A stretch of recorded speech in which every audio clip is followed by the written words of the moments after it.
Chers frères et sœurs, c'est encore une fois de plus le révérend Gervais Toumba qui vient dans vos maisons, une fois de plus pour partager la parole du Seigneur. En ce jour, nous allons lire le passage du livre de Matthieu, chapitre 6, à partir du verset 6 jusqu'au verset 15. Je ne voudrais vraiment pas lire ce passage parce que c'est un passage que nous connaissons, parce que c'est en fait la prière de notre Père que nous avions apprise quand nous étions tous jeunes à l'école primaire. Une prière en fait qu'on pensait qui était une récitation. Mais en réalité, le Seigneur ne voudrait pas que nous puissions répéter comme des perroquets, comme nous avions l'habitude de le faire. Parce que en fait, quand on lit ce passage déjà, d'emblée pour rentrer un peu dans ces versets, dans le 6e verset déjà, le Seigneur dit qu'à chaque fois quand nous venons devant le Seigneur et nous devons aller à un lieu secret, parce que nous parlons à notre Père qui sait déjà de quoi nous avons besoin. Mais il y a une chose déjà que le Seigneur nous reproche quand nous prions. En fait, quand nous sommes en train de prier, nous ne devrions pas croire que c'est à force de multiplier nos paroles que le Seigneur répondra assurément à ce que nous attendons qu'il fasse dans notre prière. Et puis, il y a beaucoup d'autres éléments qui rentrent. Vous savez, en fait, la prière de notre Père, ce n'était pas, comme j'étais en train de dire, une récitation, mais c'était un modèle qui allait nous permettre à pouvoir respecter certaines étapes quand nous prions devant le Seigneur et comment on peut perdurer devant la présence de Dieu et même jamais regarder comment est-ce que le temps est en train de défiler beaucoup plus vite. Il dit que nous ne devrions pas multiplier nos paroles. On ne pense pas que c'est en multipliant nos paroles que le Seigneur va sûrement donner la réponse à nos prières, tout en croyant que c'est... N'est-ce pas que c'est ce que nous faisons souvent dans nos églises, quand on dit, mes chers frères et sœurs, c'est le moment de prier, et c'est tout le monde qui s'en va vite à commencer à raconter des histoires, et généralement même, c'est des choses qui ne sortent que par la bouche, qui ne passent pas par la tête, au niveau de l'intellect, c'est des choses qui sont absolument oubliées, mais on croit que c'est en disant des choses que nous pensons convaincre certaines personnes qui sont en train de nous regarder. Donc on ne s'adresse pas à Dieu, mais on veut convaincre notre entourage, que notre entourage soit sûr que nous sommes en train de faire une grosse prière devant le Seigneur. Et même quand on fait des prières, on croit même que c'est à force que nous parlions beaucoup, que nous parlions bien, que la prière est exaucée devant le Seigneur. Donc écoutez un peu ce que le Seigneur dit. Il dit que ce sont les païens qui font des choses comme ça. Pourquoi? Parce que quand nous prions, dit le Seigneur, il dit Dieu sait de quoi nous avons besoin. À chaque fois que nous venons devant le Seigneur sait déjà de quoi nous avons besoin. Donc là, mes chers frères et sœurs, nous revenons encore à ce que j'avais effleuré la fois dernière pour dire que Dieu connaît le besoin de notre cœur. Mais généralement, quand nous venons devant le Seigneur, c'est qui est beaucoup plus incisif. C'est quoi? C'est la prière de demande. Mais écoutez, nous rentrons maintenant dans le vif du sujet, quand le Seigneur explique quand nous prions, comment nous devons nous adresser à Dieu. Il dit, notre Père qui est aux cieux. Donc on parle à un Dieu qui est au ciel. Là, il nous dit que le ciel est son trône et la terre est son marchepied. Nous parlons à une personne qui nous entend, une personne qui est prête de pouvoir répondre à nos besoins. Pas seulement de répondre à nos besoins comme nous avions toujours pensé, mais une personne qui a besoin de développer une communion entre lui et nous. Et c'est la chose principale que le Seigneur attend de nous. Souvenez-vous quand Moïse était en train de monter sur la montagne, il perdurait sur la montagne pendant 40 jours.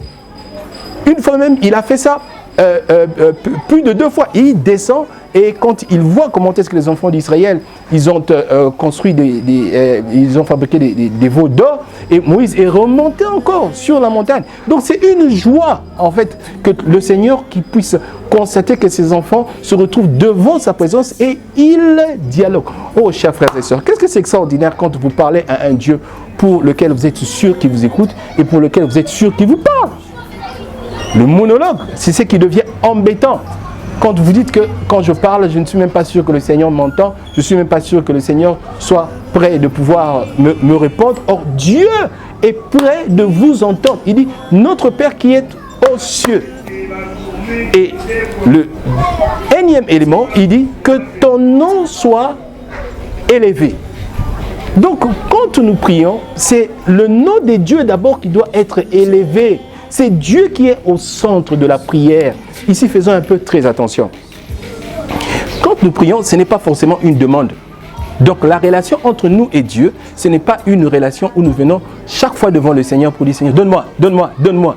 Imaginez-vous quand vous avez une relation avec une personne qui, à chaque fois quand vous voyez sa silhouette apparaître chez vous, vous savez déjà que c'est une demande qui vient juste après. Qu'est-ce qui va se passer dans votre tête? Généralement, vous saurez qu'en fait, cette personne, elle ne vient pas pour vous. Elle vient parce qu'elle vient prendre les choses qui sont entre vos mains. Et c'est généralement ce que nous mettons dans la tête du Seigneur quand souvent nous nous présentons que devant le Seigneur pour lui demander des choses que le Seigneur doit nous donner. Souvenez-vous quand le Seigneur s'était rendu compte, les gens qui étaient venus devant lui et qu'ils étaient venus pour les pains et les poissons. Le Seigneur les avait chassés. Il est resté qu'avec les 12. Il dit, et vous ne partirez pas. C'est des choses qui choquent le Seigneur quand souvent notre relation de prière, c'est juste une relation de demande. Il dit la première des choses, c'est le nom de Dieu qui doit être sanctifié. Qu'est-ce que cela veut dire? C'est-à-dire que Dieu a plusieurs noms, Dieu a plusieurs attributs. Dieu, il est Jéhovah Shalom, il est Jéhovah Tzidkenu, il est Jéhovah Mekadishkem, il est Jéhovah Shalom. Dieu a plusieurs noms, il est Adonai. C'est-à-dire que quand vous venez devant Dieu, j'ai dit que dans la prière, c'est Dieu qui est au centre. Ce n'est pas nous qui sommes au centre. Ce ne sont pas nos besoins qui sont au centre. Mais c'est d'abord Dieu qui est au centre. C'est d'abord Dieu qui doit être élevé. Mes chers frères et sœurs, pendant que je suis en train de parler de Dieu qui doit être élevé, savez-vous que Dieu, c'est une autorité? Dieu, c'est une autorité qui a droit aux honneurs, qui a droit à la gloire. C'est un Dieu de gloire. C'est un Dieu qui siège dans la louange. C'est un Dieu qui aime être exalté, un Dieu qui aime être élevé. C'est sa nature. Je ne sais pas si je me fais comprendre. Regardez, c'est comme quand vous marchez, vous avez l'habitude d'avoir une manière de marcher, ce qu'on appelle souvent la démarche de l'homme. Et Dieu est comme ça, c'est sa nature. C'est-à-dire quand vous marchez par votre manière de marcher, vous ne faites pas des efforts. C'est comme Dieu aussi. C'est-à-dire que sa nature, c'est la gloire. Et à chaque fois que nous nous approchons de lui, nous devions élever son nom, nous devions exalter son nom, que son nom puisse être élevé. À partir d'aujourd'hui, nous devions faire des efforts pour qu'à chaque fois quand nous venons devant le Seigneur, que nous puissions développer le fait que d'abord le Seigneur puisse être élevé. On peut faire de ça des prières de beaucoup de temps. On peut faire de ça de toute notre on peut faire de ça de notre vie entière. Qu'à chaque fois que quand nous venons devant le Seigneur, que nous devons toujours élever son nom. Et généralement même quand nous allons en prière et en retraite, il faudrait que nous fassions des retraites comme ça. Où je vais en retraite que pour élever le nom de Dieu. Mais généralement, ce n'est pas ce que nous faisons. Généralement, quand on va en retraite, c'est parce qu'on a forcément besoin d'avoir quelque chose entre les mains du Seigneur. Ce n'est pas ça ce que le Seigneur attend de nous. Le Seigneur attend que nous puissions avoir une vraie vie de communion entre lui et nous. Et c'est ce qui nous permettrait de pouvoir être utile à lui.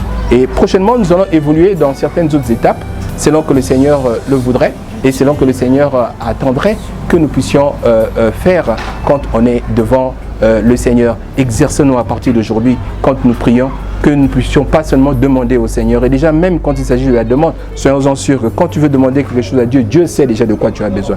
Dieu nous donne mieux que nous demandons.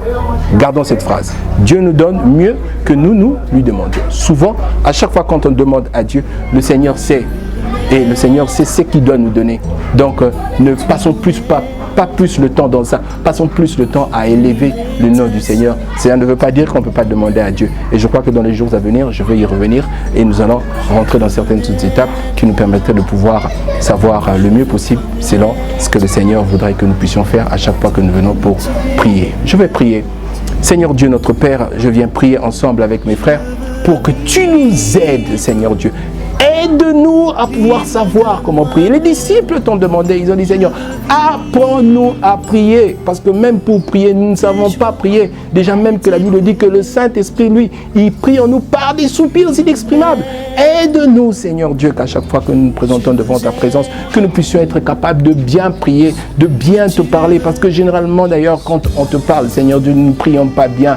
Et nous prions approximativement selon les désirs de nos cœurs, selon les envies de nos cœurs. Or, toi, tu ne veux pas que nous puissions être des hommes, des envies. Tu veux que nous puissions être des personnes qui devons marcher selon tes plans et selon tes orientations. Aide-nous, Seigneur Dieu, quant à ce, s'il te plaît. Dans le nom de Jésus, j'ai ainsi prié et j'ai dit Amen. Amen. Vraiment que Dieu vous bénisse et à la prochaine occasion. Merci.